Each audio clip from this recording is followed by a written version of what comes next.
Assalamualaikum dan hi guys, welcome back to another episode of Cuba Traders Podcast.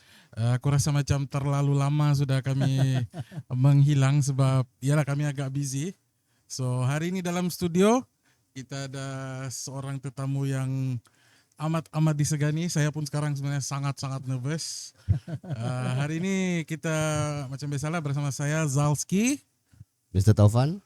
dan hari ini kita ada tetamu undangan yaitu Zira Zaini. Zira Zaini ini kalau kamu ingat yang hari itu kami punya first politik episode lah yang kami upload hari itu. Dia merupakan host kepada Iwana TV. So hari ini dia kembali lagi untuk episode ni. So bersama kita dalam studio hari ini ialah yang berhormat Datuk Teknologis Mustafa Sakmur. Selamat datang WB. Ya, terima Selamat kasih datang, kepada Cuba Try Test Podcast bersama kumpulan RZT Rizal, Zira, Taufan. Yes. Betul. Terima kasih mengundang. So ini kami punya first episode lah kan yang kira macam bersama VIP lah. So Betul. nervous, sangat nervous. So Santai-santai je, bah. santai-santai ya YB. Okay. So first and foremost kita minta YB lah untuk memperkenalkan diri YB, mungkin sedikit background mengenai YB. Ya, Assalamualaikum warahmatullahi wabarakatuh. Waalaikumsalam. Salam Malaysia Madani dan salam Sabah Maju Jaya. Nama diberi Mustafa alias Muhammad Yunus bin Sakmud. Dua nama ni. Dua nama ni pun panjang cerita. Ini episod yang lain. Tapi lebih dikenali sebagai Mustafa. Dan mungkin beliau masa tu begitu minat dengan almarhum Tun Mustafa. Mungkin antara juga sebab kenapa pilih nama saya. Dan saya dilahirkan di kampung Taun Gusi, Kota Belud. Orang Kota Belud, orang Bajau sama, dan bersekolah di SK Taun Gusi, lepas tu ke SMK Taun Gusi, dan alhamdulillah keputusan agak baik. Saya diberi tawaran ke Sekolah Berasrama Penuh Sabah, SBPS, ataupun sekarang ni dikenali sebagai SMASH. SMASH. Selepas itu daripada SMASH dapat pula tawaran oleh pada masa itu beasiswa kerja negeri baru diperkenalkan pada tahun 1985. Jadi kami adalah batch yang pertama mendapat beasiswa kerja negeri ataupun yang kita ramai yang kenali sebagai beasiswa TYT. Pada tahun 1985 kami ada 12 orang.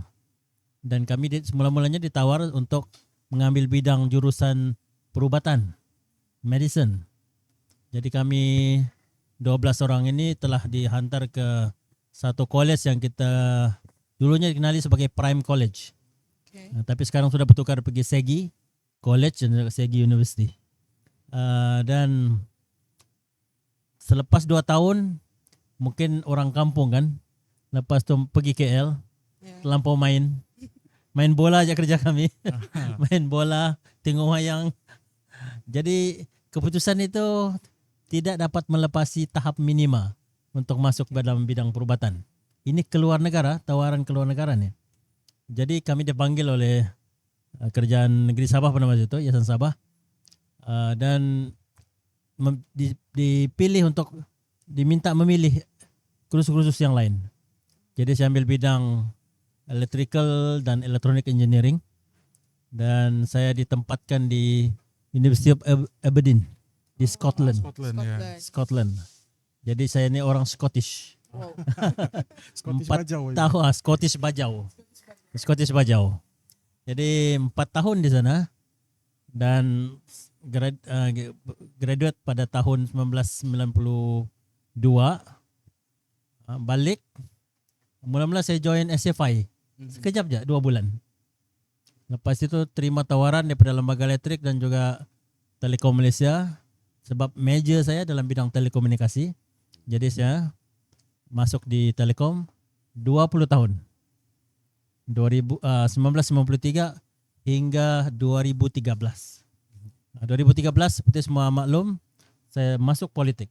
Resign 24 hours daripada Telekom, masuk politik. Sebab saya memang daripada awal dididik sebagai aktivis belia. Jadi mungkin orang nampak dari segi kecenderungan itu. Mungkin minat dengan kerja-kerja amal pada mulanya, serve the rakyat, berkhidmat kepada rakyat, dan akhirnya diambil sebagai calon pada masa itu. Dan saya bertanding 3 kali di Kota Belud, kalah. Dan pada tahun 2022 saya almost give up politik. Saya kata saya tidak mau, Pandu sudah bertanding, saya kata. Saya mau relax saja. Tapi tiba-tiba Datuk Seri Anwar Ibrahim pada masa itu minta saya bertanding di Sepanggar. Saya di Sepanggar, Datuk Iwon di Penampang. Jadi saya kata okey, kalau di luar Kota Belud saya sedia terima. Alhamdulillah. Terima kasihlah kepada pengundi-pengundi Sepanggar yang telah memberikan majoriti 7,000 kepada saya pada PRU ke-15. The rest is history lah. Dan saya mula-mula dilantik sebagai Timbalan Menteri Sumber Manusia ataupun Kesuma sekarang ini. Setahun, ngam-ngam setahun. Dan selepas itu entah macam mana Datuk Seri Anwar minta saya pergi ke Kementerian Pendidikan Tinggi lagi. Pertukaran. Tapi memang sebab latar belakang saya ini memang youth activist. Memang kesukarelaan itu adalah saya punya niche area, pendidikan generasi, dan mungkin atas dasar itulah mula-mula ditempatkan di sumber manusia, dan pada lepas itu diminta untuk jaga di Kementerian Pendidikan Tinggi. Sesuai, maybe. Saya pikir kedua-dua kementerian ini memang amat sesuai Yeah. dengan pengalaman saya selama inilah, Betul. sejak zaman belia sampai sekarang. Betul. Oke, itu serba sedikit lah. Jadi mungkin saya punya soalan nih, yang next nih, mungkin sudah terjawab serba sedikit tadi. Oh ya. Tapi kita mau tanyalah, apakah punca YB memasuki politik dan kenapa memilih PKR? Oh. Keadilan rakyat. Parti Keadilan Rakyat, sorry. Ya. Yang satu kenapa memilih Parti Keadilan Rakyat itu memang naturally sebab saya memang dilatih dalam Angkatan Belia Islam Malaysia ABIM. Betul. Sejak daripada tingkatan 4 lagi, saya memang sudah di antara yang dikenal pastilah. Masa itu mentor kami ialah Datuk Dr. Amin Senin, mantan Ketua Pengarah Pendidikan Malaysia. Memang dulu masa tingkatan 4 kita sudah ada, kita panggil usrah pelajar ini. Jadi setiap minggu kita akan dipanggil ke rumahnya dan membacalah buku-buku. Itulah permulaan awalnya. Dan memang antara tokoh ABIM yang kami membesar ialah Datuk Seri Anwar Ibrahim. Betul. Jadi naturally mengenali beliau sejak daripada kecil lagi sampailah besar, memang naturally akan ikut parti yang beliau gagaskan dengan gerakan reformasi. Itu kecenderungan. Tetapi macam mana masuk politik? Itu ada cerita. Ini satu cerita menarik. Dulu pada satu masa dahulu ada seorang raja. Okey. Dia bagi cabaran kepada anak-anak muda di negara beliau. Dia kata siapa yang boleh melintas sungai besar ini sampai ke hujung, saya akan bagi kawinkan dengan putri saya. Putri dia cantik. Okay. Tapi sungai-sungai itu banyak buaya. Selesai dia mengumumkan, tiba-tiba ada seorang jatuh. Lepas tu dia berenang. Sampai dia di seberang. Sampai juga walaupun ni.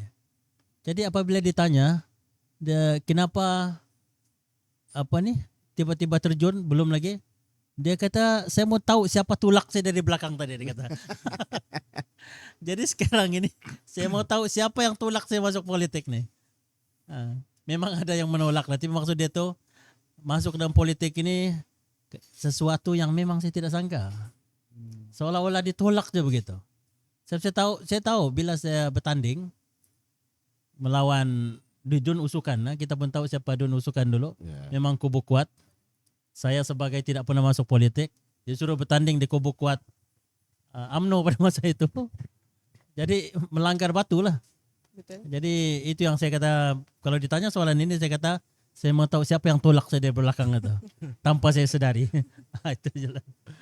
Okay, so kita punya soalan next nih, mau minta pendapat YB lah.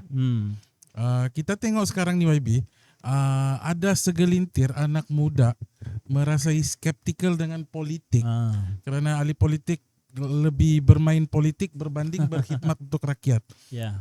Dia kira macam anak muda sekarang kurang berminat dengan politik. Ya. Jadi apa pandangan YB mengenai perkara ini YB?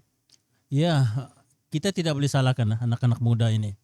Kalau ikut penyelidikan, research juga, di seluruh dunia, kalau dibandingkan jawatan-jawatan yang paling tidak dipercayai, antaranya ialah bidang ahli-ahli politik. Coba ini memang itu kajiannya. Memang orang tidak minat politik itu. Kenapa orang tidak minat politik ini? Sebab dia diwarnai oleh pemain-pemain politik yang sebelum ini, ataupun ada juga sampai sekarang, yang anak-anak muda nampak bukan sangat memperjuangkan nasib mereka. Hanya memperjuangkan diri sendiri dan juga keluarga. Itu jadi maknanya persepsi itu yang dibawa sekarang ini, dan kita tidak boleh salahkan sebab pemain politik telah mencipta konotasi begitu, branding begitu. Jadi kami pun terpalit sama. Jadi ini yang tugas besar kita untuk menyedarkan kepada masyarakat, terutama anak muda, sebenarnya politik itu dia boleh dibersihkan. Ini yang sedang sebenarnya dibawa oleh yang amat berhormat Perdana Menteri Datuk Seri Ibrahim, dan itulah yang dia gagaskan dengan gerakan reformasi. Kita mau coba bersihkan supaya politik itu nampak bersih. Jadi yang penting itu, tapi bukan mudah sebenarnya, bukan mudah. Jadi sebab puluhan tahun kita didedahkan dengan kaedah begitu, dan sekarang ini untuk membersihkan bukan kerja yang senang. Saya sendiri memang payah. Kita membawa politik nilai, politik matang ini bukan mudah di tengah masyarakat. Jadi banyak cabarannya. Jadi tapi itulah, saya harap anak-anak muda, dia ada dua, satu dipanggil politik kepartian, satu lagi politik kenegaraan. Kita tidak semestinya masuk dalam politik kepartian ini. Politik kepartian ini maknanya kena ikut parti. Tapi bila politik kenegaraan ini maknanya kita bersama-sama membina negara ini atas kapasiti masing-masing. Tidak payah pun ikut. Kita boleh masuk ke NGO. Itu yang saya minat dulu. Saya masuk dalam NGO supaya saya boleh merubah pemikiran masyarakat, anak-anak muda terutamanya. Itu satu aliran. Politik juga, tapi kita membina negara. Politik kepartian ini memang kena ikut parti, kena ikut struktur parti, kena ada jawatan dalam parti, kena jadi YB. Betul. Tapi yang bukan YB itu ada kata mereka tidak menyumbang. Kadang-kadang mereka lagi menyumbang dengan komitmen itu, dengan semangat kesukarelaan dia tuh. Itu kadang-kadang orang tidak nampak. Orang hanya nampak YB, tapi orang yang bekerja di belakang tabir itu sebenarnya sumbangannya cukup besar. Dan banyak membantu YB. Okay. Mau minta pandangan YB lah kan. Apakah yang suasana politik di masa hadapan? Adakah politik lebih bersifat perkauman atau akan ke arah penyatuan semua rakyat Malaysia tanpa mengira latar belakang? Ini sebenarnya cabaran yang cukup besar di negara ini. Di Sabah kita tidak berapa rasai. Sabah tidak. Sebab kita sudah biasa hidup dengan kepelbagaian kaum dan agama ini. Tetapi pengalaman saya sendiri bila saya pergi ke Semenanjung, berkempen di Semenanjung, saya boleh nampak idea yang kita cuba bawa, penyatuan, keharmonian, perpaduan, kadang-kadang sukar untuk diterima oleh rakan-rakan kita di Semenanjung. Kita tidak salahkan mereka juga sebab sejarah mereka itu membentuk mereka begitu. Betul. Kita tidak ada sejarah tentang 13 Mei. Mereka ada sejarah itu. Jadi itu membentuk world view mereka, pemikiran mereka bahwa jaga-jaga kaum ini kaum itu. Kita di Sabah kita tidak. Bagi kita di Sabah ini kita berinteraksi dengan siapa saja. Betul. Itu yang membentuk kita. Jadi itu yang kita mudah menerima siapa saja. Dusun, Cina, tidak ada India. masalah. Tidak ada masalah bagi kita. Ya. Tapi mereka ada sejarah yang menyebabkan mereka berpikir begitu. Jadi ini sebenarnya cabarannya. Jadi kita sedang berusaha, itulah kita dalam parti keadilan pun itu yang kita keadilan untuk semua, keadilan untuk rakyat. Jadi kita sebenarnya tidak mau berpikir hanya untuk satu suku kaum saja. Ada kata itu yang kita kata kedaulatan Melayu. Kita keluar dengan kedaulatan rakyat. Itu beza tuh. Sebab kita dibesarkan begitu.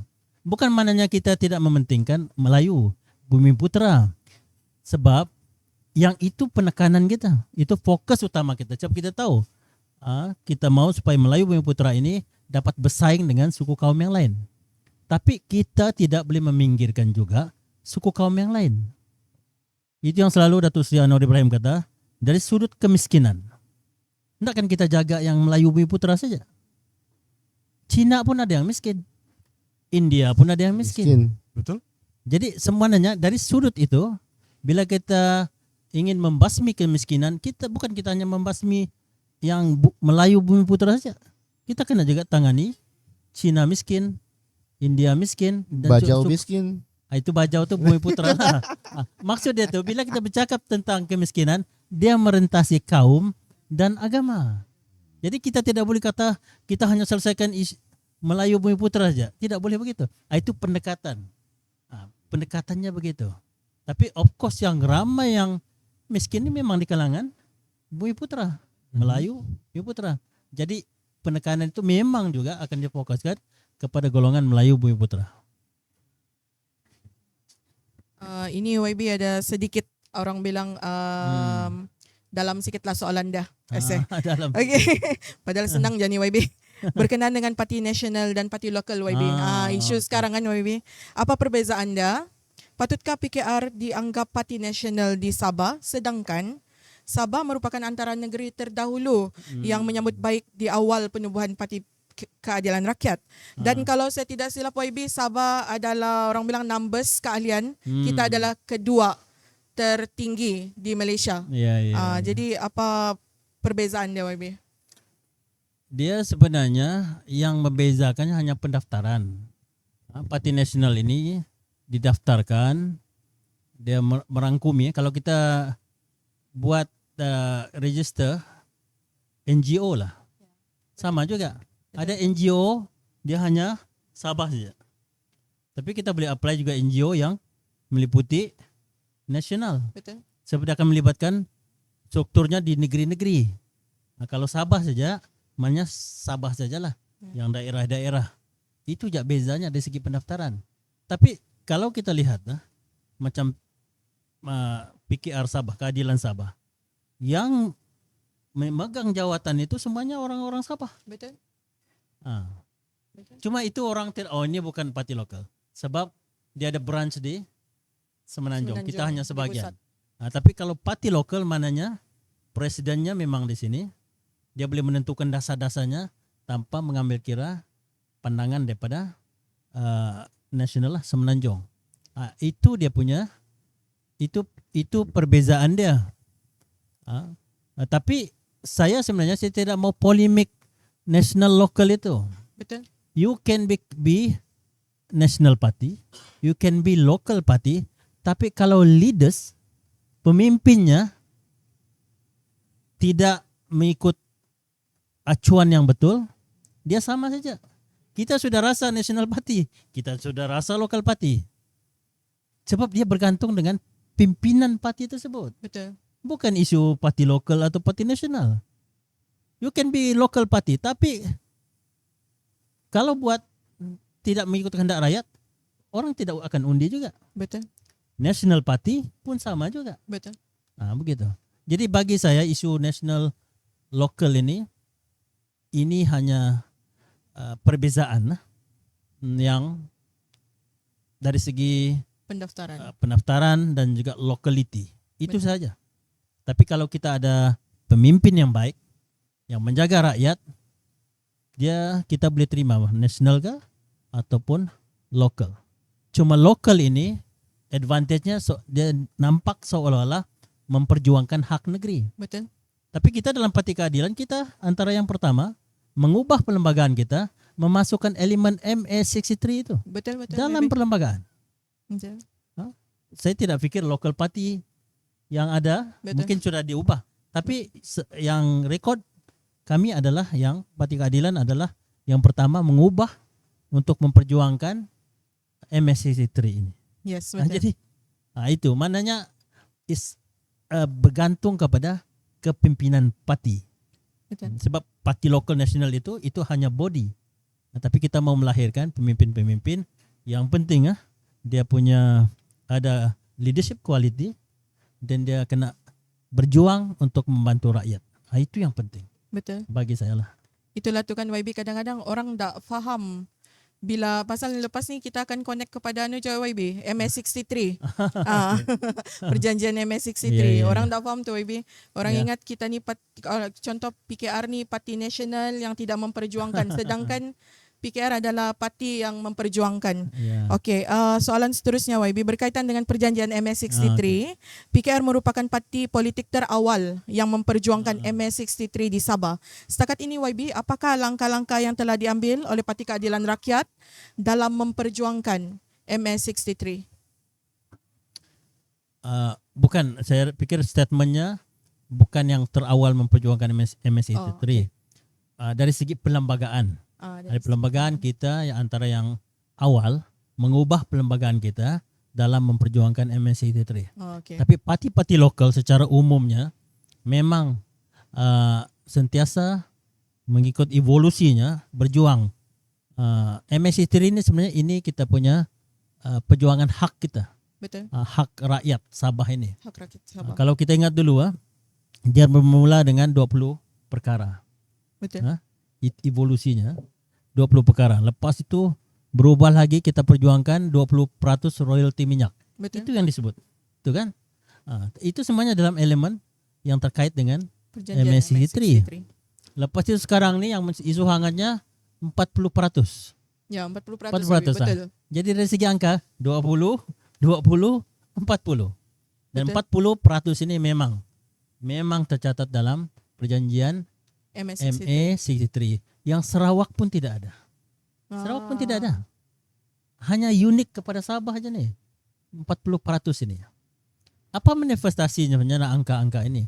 Sebenarnya apa yang berlaku sebelum ini, dia ada kesenjangan antara ekonomi, sosioekonomi, Ya. pendidikan dan juga infrastruktur jauh sangat beza antara Semenanjung, Sabah dan Sarawak. Betul. Jadi kenapa kita memperjuangkan isu-isu MS63 ini? Sebab kita tidak puas hati. Betul. Kita punya resources yang banyak. Kita ada minyak, kita ada hutan, kita ada balak. Betul. Tetapi infrastruktur kita tidak sebaik yang di Semenanjung. Betul. YB. Itu sebenarnya yang trigger perjuangan rakyat ini, perjuangan MS63 ini. Itu yang sebenarnya. Kalau saya pikir kalau perkara ini dapat dikurangkan, saya pikir kuranglah suara-suara yang menekan kerjaan pusat ini. Betul. Akan kurang. Cuma isunya ialah mungkin pemimpin terdahulu ada fokus yang lain lah. Tapi mananya Sabah sebelum ini tidak dilihat sepenting sekarang ini. Betul. Jadi itu yang berlaku dulu. Apa-apa permintaan Sabah Sarawak ini agak kurang didengari. Tapi bila semakin evolusi berlaku, dari segi politik pun berlaku, kepentingan Sabah dan Sarawak, barulah orang sekarang ini sadar bahwa memang Sabah, dan juga bagaimana kita telah menyadarkan masyarakat Sabah dan Sarawak ini tentang kepentingan untuk kita memperjuangkan hak. Bagi saya itu positif. Positif. Saya sebagai pimpinan Sabah, saya pikir itu kita kena terus perjuangkan. Sebab kita mau reduce the gap. Selagi tidak reduce the gap, kita akan terus perjuangkan. Cuma satu yang saya kena ingatkan, ini penting nih. Kadang-kadang jangan kita go overboard. Ini yang kadang-kadang berlaku. Betul, YB, betul. Ada dua perkara, satu memperjuangkan hak, satu lagi kita kena membangunkan negara. Betul. Sekarang ini ramai yang banyak memperjuangkan hak saja, sampai lupa bahawa kita kena bangunkan negara ini. Kenapa kita kena bangunkan negara ini? Sebab pimpinan terdahulu, kita punya generasi terdahulu sudah sepakat dalam Cobalt Commission Betul. mau membina negara ini bersama. Kita bentuk negara ini. Betul. Sabah, Sarawak, Singapura dulu, dan Semenanjung Tanah Melayu membentuk Malaysia. Jadi ini adalah kesepakatan pimpinan terdahulu. Betul. Jadi maknanya ada hikmah kenapa mereka bersepakat supaya menyatukan ketiga, dulu 4 sekarang 3 nih. Ya. Sabah, Sarawak dan juga Semenanjung. Semenanjung. Itu sepersetujuan. Jadi jangan kita lupa itu. Jadi dalam kita memperjuangkan hak, minta kita hak-hak kita dipenuhi, jangan lupa elemen membina negara ini. Kita kena bina negara ini bersama. Tanggung jawab. Jadi tanggung jawab bersama. Ya. Itu ya, tanggung jawab tuh. Tanggung jawab. Kita ada betul, hak YB. dan kita ada Tanggung tanggung jawab membina negara ini. Betul. Dua ini kena seiring sejalan. Betul. Kalau tidak kita perjuangkan hak saja, akhirnya kita berpecah. Siapa rugi? Betul. Ini yang kita message ini kena sampai kepada generasi muda. Betul. YB. Ini penting. Oke. YB, sekarang ni kita di zaman media sosial lah kan. Tapi ada sesetengah pihak yang menyalahgunakan platform itulah. Jadi persoalan dia, isu media sosial yang menyebarkan berita tidak sahih disampaikan terutamanya daripada kerusi pembangkang menyebabkan rakyat terhasut dengan berita tidak sahih tersebut. What's your saranan untuk membendung permasalahan ini? Ya. Yalah, katakanlah kita pembangkang. Kami pun biasa jadi pembangkang ini. Kami biasa jadi pembangkang. Berpuluh tahun jadi pembangkang. Cuma sama ada di pihak kerajaan, pimpinan kerajaan atau pihak pembangkang, yang penting etika, itu yang kita panggil politik nilai itu. Nilai dan matang. Itu sebenarnya. You can be opposition, you can be a government. Tapi kalau government pun tidak menggunakan fakta yang betul, memang kena kritik juga. Betul. Apalagi pembangkang. Jadi apa yang penting sebenarnya, kita kena didik masyarakat, generasi muda terutamanya, bagi fakta yang benar. Bagi fakta yang benar. Dan kita kena berusaha juga menapis maklumat-maklumat yang sampai kepada kita. Itu ini panggil konsep tabayyun. Dalam Islam ini kita panggil tabayyun. Bila kita terima satu-satu maklumat, kita kena fikir dulu. Maklumat itu betul atau salah. Kalau betul, kita boleh sebarkan. Tapi kalau salah, janganlah kita sebarkan. Kita tahulah benda itu akan memporak-porandakan masyarakat. Jadi ini yang penting sebenarnya. Jadi ini bukan pembangkang satu hal. Yang pro government pun satu hal. Jadi kedua-dua ini kena membina penyokong mereka supaya berani kerana benar, takut kerana salah. Jadi kita kena berani berkongsi maklumat yang benar ini. Dan yang membaca juga kena ada konsep tabayun, kena tapis lah. Jangan terima bulat-bulat. Sama daripada kerajaan ataupun pembangkang. Jadi ini sebenarnya kita boleh berpolitik. Tapi bila dengan politik yang ada nilai. Kita kena buat begitu. Kalau tidak hancur negara ini. Kita hanya bagi fitnah sana sini. Dan kita tidak peduli. Yang penting orang mengundi kita. Dan dia tidak pikir kesan jangka masa panjang.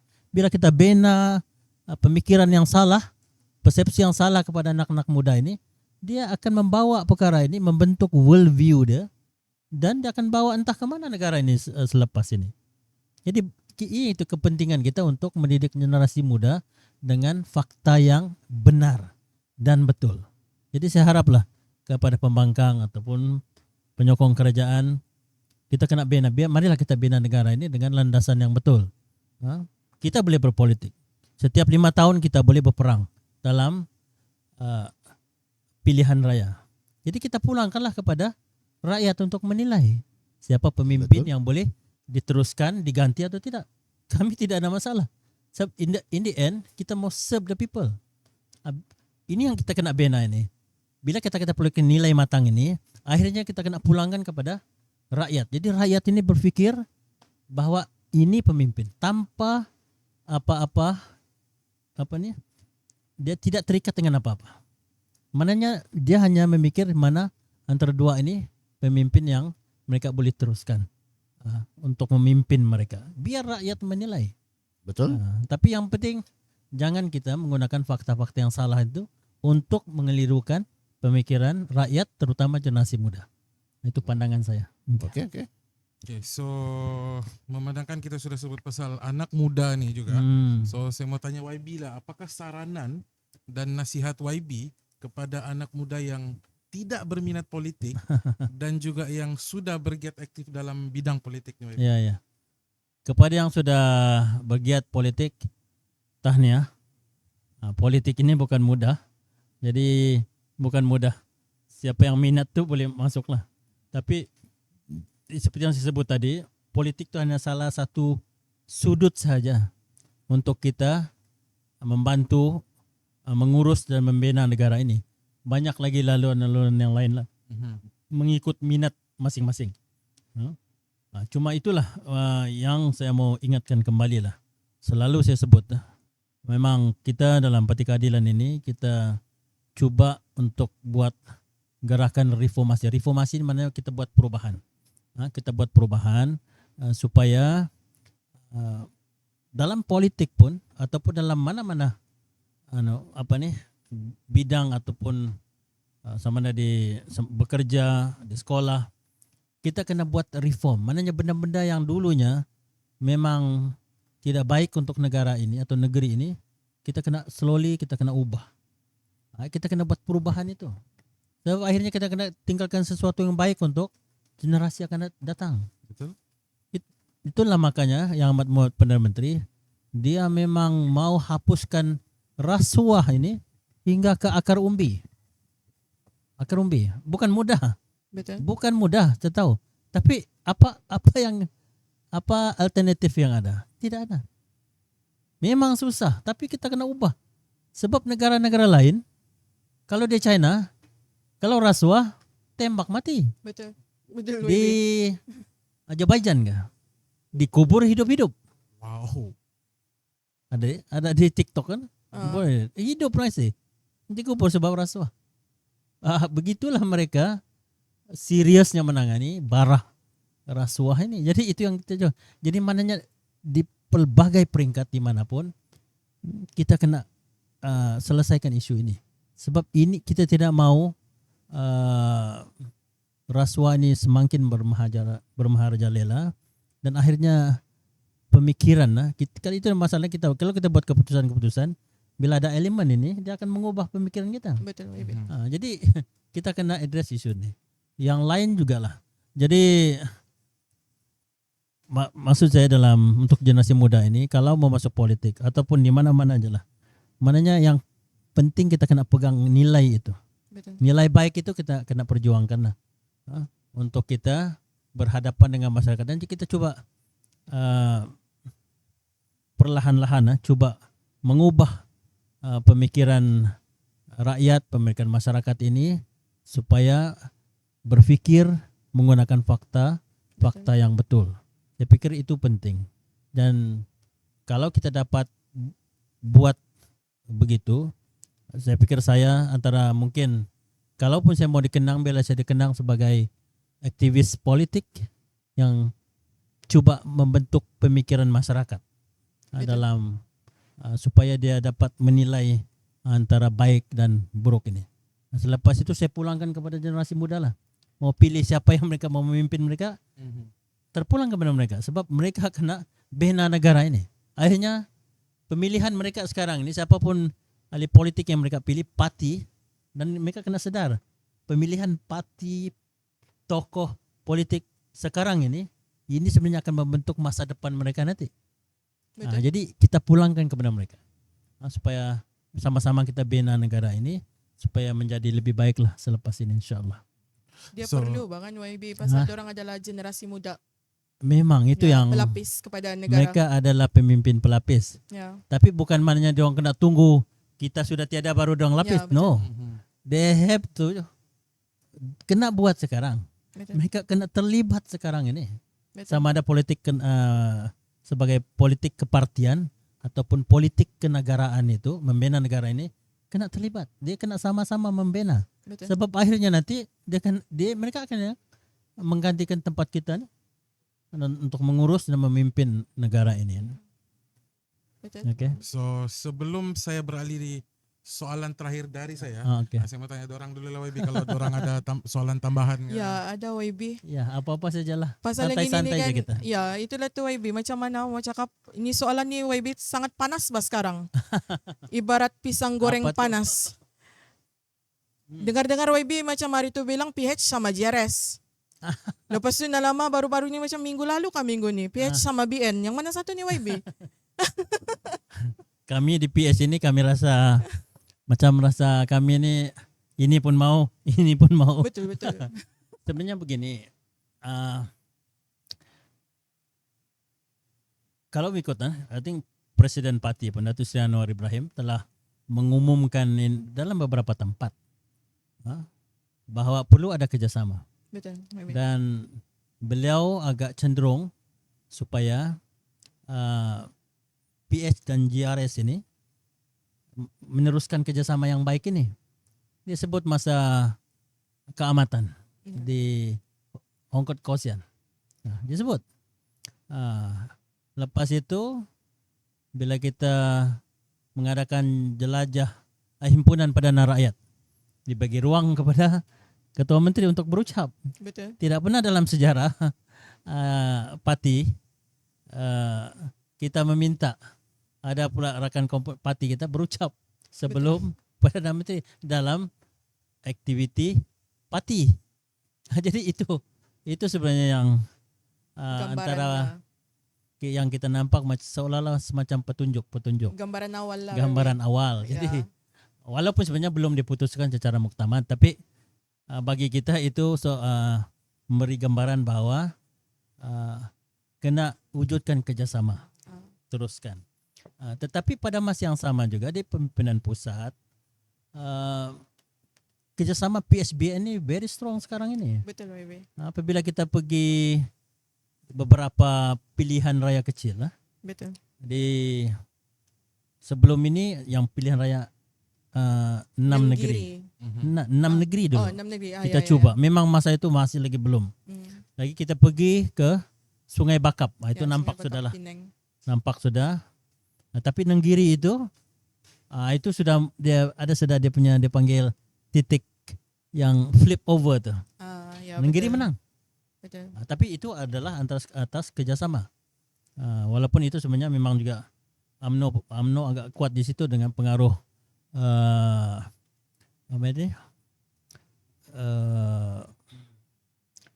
MP dulu ni Gua Musang ni Tengku Razali.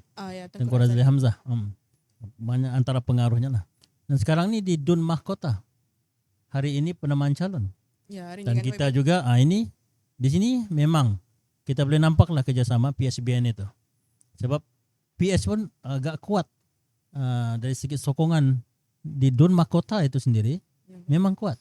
Betul. Mengikut analisa. Jadi kerjasama itu yang kita tengah ni semakin baik. Jadi peringkat nasional memang PSBN. PSBN ini strong. Tapi di Sabah ni macam mana? Masih tanda tanya lah. Masih tanda.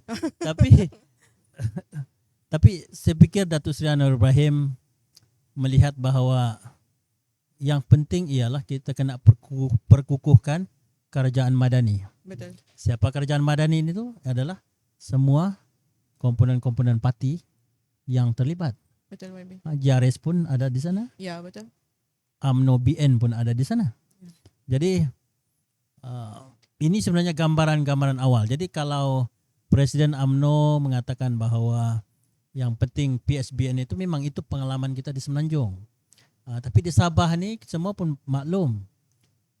Formula itu mungkin sesuai di Semenanjung. Tapi Sabah sesuai ke tidak? Ya, betul. Sebab di sini sentimen local party, walaupun kita kata bebuih, kita kata national ke tidak. Tapi rationally pemikiran orang Sabah ni dia kena ada local party Ya, flavor tu. betul. Tanpa flavor local party, hanya national party saja, gini, sukar juga. Betul. Sebab kita mau penetrate ke luar bandar yang hanya kenal local party, Ya, betul. yang pemikirannya sudah ditanam dengan isu local party, bukan mudah. Susah. Jadi itu yang saya sendiri pun saya tidak ada jawaban sebenarnya. Dan saya bukan dalam kedudukan untuk memutuskan. Tapi yang saya mau gambarkan bahwa let's sit down lah. Sebagai saya, kita ini dalam parti keadilan ini, kita let's sit down lah. Let's sit down. Saya dengan GRS tidak ada masalah. Dengan pimpinan Barisan Nasional Pusat pun, negeri, tidak ada masalah juga. Jadi bagi saya let's sit down. Sebab akhirnya yang penting ialah bagaimana kita mau mengangkat martabat negeri Sabah ini. Menjaga rakyat itu sebenarnya. Itu yang paling utama itu. Jadi kita kena sit down, kita kena pilih pimpinan yang boleh bawa Sabah ini ke depan. Bukan mengundur lagi ke belakang. Kita sudah agak ketinggalan. Sarawak is very strong now. Betul. Sarawak. Sarawak is very strong. Dia punya reserve, dan ekonomi dia makin mantap. Dari segi teknologi kadang-kadang dia ke depan juga daripada negeri-negeri lain. Dia sudah ada hidrogen nih, tenaga hidrogen. Dia sudah guna. Jadi dia ke depan. Jadi Sabah ni macam mana? Kan kita ni hanya berpolitik sepanjang masa. Betul. So bagi saya terima mengalu-alukan cadangan daripada Presiden UMNO, dan pada masa yang sama juga kita kena sesuaikan dalam konteks negeri Sabah, yang mana sentimen local party itu pun perlu diambil kira. Jadi sehingga Dewan Undangan Negeri ini dibubarkan, saya pikir banyak masa kita kupi-kupi, bincang-bincang untuk demi kebaikan negeri Sabah lah, demi kebaikan rakyat Sabah. Jadi kita mengalukan kerjasama lah untuk mana-mana parti untuk kita bincang bersama. Ada juga yang kata janganlah parti nasional ini masuk bertanding di Sabah. Itu pun saya pikir pendekatan yang simplistik, yang tidak mau memahami sejarah evolusi politik di Sabah ini. Kita kena faham. Kita pernah local party yang memerintah jadi ketua menteri, ada national party yang menjadi ketua menteri. Jadi politik kita kadang-kadang tidak boleh juga disamakan dengan Sarawak. Sebab kita pembentukan evolusi politik kita berbeza juga. Ada national party, ada local party. Betul. Jadi apa formula terbaik? Formula terbaik itu belum ada jawapannya, tapi kita mengalu-alukanlah cadangan-cadangan daripada mana-mana pihak. Yang penting kita cuba berunding mana yang terbaik. Yang penting juga kita kena agihkan kursi dengan sebaik mungkin. Jangan setakat kursi, kena agihkan juga GLC, kena agihkan juga pimpinan-pimpinan akar umbi ni. Jangan satu parti je bolat. Ini yang kita tidak mau. Kursi settle. Tapi bila sudah menang, penyokong-penyokong kita tidak dapat jawatan. Itu pun kena ambil kira. So, mereka yang bekerja di bawah ini. Betul. In terms of project allocation pun kena bahagikan. Barulah kita dapat pastikan ada kedamaian, ketenangan dalam politik di Sabah. Kalau tidak, memang sentiasa kita berpolitik jatuh-menjatuh sebab kita mau supaya kita aja mendapat jawatan, kita aja mau dapat projek kita. Jadi mau kemana kita ini? Jadi ini yang saya penting untuk kita bincang bersama. Itu yang saya selalu tekankan.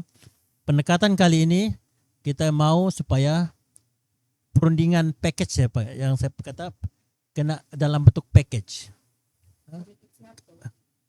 Sehat tu satu mananya, kita tidak mau berunding kursi saja. Kursi ini lantikan politik yang 6 itu. pun kena bincang. GLC, jawatan-jawatan GLC, itu pun kena bincang. Ketua kampung, JKKK, apalagi ketua anak negeri, bincanglah. Ada formula yang kita kena persetuju bersama. Baru kita akan masuk dalam pilihan raya. Ini kena diputuskan awal. Itu akan membentuk kesepakatan yang jitu untuk kita dapat mengurus negeri ini dengan lebih baik pada masa hadapan. Itu. Okey. Mr. Tovan, ada soalan additional? Buat sementara waktu ni macam dia ada juga. Okay, so yang terakhir dari saya YB, bukan soalan lah, tapi kita mau minta YB untuk bagi kata-kata akhir sebagai pengerusi Majlis Pimpinan Parti Keadilan Rakyat Negeri Sabah kepada semua rakyat Sabah lah. Ya. Kepada semua rakyat Sabah, saya bagi pihak Majlis Pimpinan Negeri, PKR Sabah dan juga podcast Cuba Try Test dengan tim RZT ini, kami ingin mengucapkan selamat menyambut Hari Malaysia. Marilah kita menyambut Hari Malaysia ini dengan mengisi dengan penuh makna. Hari Malaysia ini penting. Kita baru juga merayakan 31 Ogos. Kita ucapkan tahniah kepada kerajaan GRS Plus yang telah mewartakan Hari Sabah 31 Ogos 1963 untuk kita raikan setiap tahun, selain kita menyambut Hari Kebangsaan yang selalunya dipolemikkan. Kemerdekaan itu kemerdekaan bukan kita, kemerdekaan tanah Melayu. Dan sekarang ini kita sudah ada. Jadi sekarang ini kita mau menyambut Hari Malaysia. Cuma kita mau supaya yang seperti yang saya sebut tadi itu, kepada semua rakyat Sabah, kita boleh perjuangkan hak kita. Itu tidak ada masalah. Yang amat berhormat Perdana Menteri pun sebut, kita boleh berunding apa saja. Yang dalam konteks MA63, mari kita berunding. Jadi kepada rakan-rakan pimpinan lain, kita mau supaya bila bercakap tentang hak ini, biarlah dalam banyak bentuk perundingan lah, dan kita kurangkan polemik di media yang kadang-kadang tidak sampai pun. Kita ada ruang-ruang, kita ada jawatan kuasa MA63, dan mungkin boleh. Saya pikir yang amat berhormat Perdana Menteri terbuka untuk mendengar pandangan. Jadi biarlah kita berbincang secara sehat untuk isu ini. Dan tidak ada masalah yang tidak boleh diselesaikan. Cuma saya pikir dalam konteks federal, kita juga kena fikirkan tentang bagaimana kita membangun negara ini. Negeri-negeri lain pun macam mana. Jadi agihan ekonomi, ekonomi itu pun kita kena pastikan supaya seimbang supaya kita kan grow together. Jadi kita boleh teruskan hak kita, tapi kita ada tanggung jawab juga untuk membina negara ini. Kita akan sambut Hari Malaysia, hari yang kita telah bersetuju untuk membentuk Malaysia ini, dan kita kena terus pertahankan supaya Malaysia ini kekal selamanya, supaya kita boleh wariskan kepada generasi akan datang. Okey. Jadi selamat menyambut Hari Malaysia dari kami di Cuba Try Test Podcast. Okay, so saya rasa itu sajalah untuk sesi kita hari ini YB. Terima kasih jadi YB. saya ingin mengucapkan ribuan terima kasih kepada YB kerana sudi hadirkan diri ke podcast kami ini. And sebelum itu juga saya mau mengucapkan terima kasih kepada venue sponsor hari ini, iaitu Cafe Premium Car Detailer. So siapa-siapa berada di Kota Kinabalu yang ingin mencuci kereta, tinted pun ada bikin sini, polish pun ada bikin sini, bolehlah datang ke Cafe Premium. Dia punya Come to Cafe. cappuccino latte dia pun not bad. Sedap. Approve YB? Approve. Boleh. YB approve. Jadi Okay, so rasanya itu saja dari kami.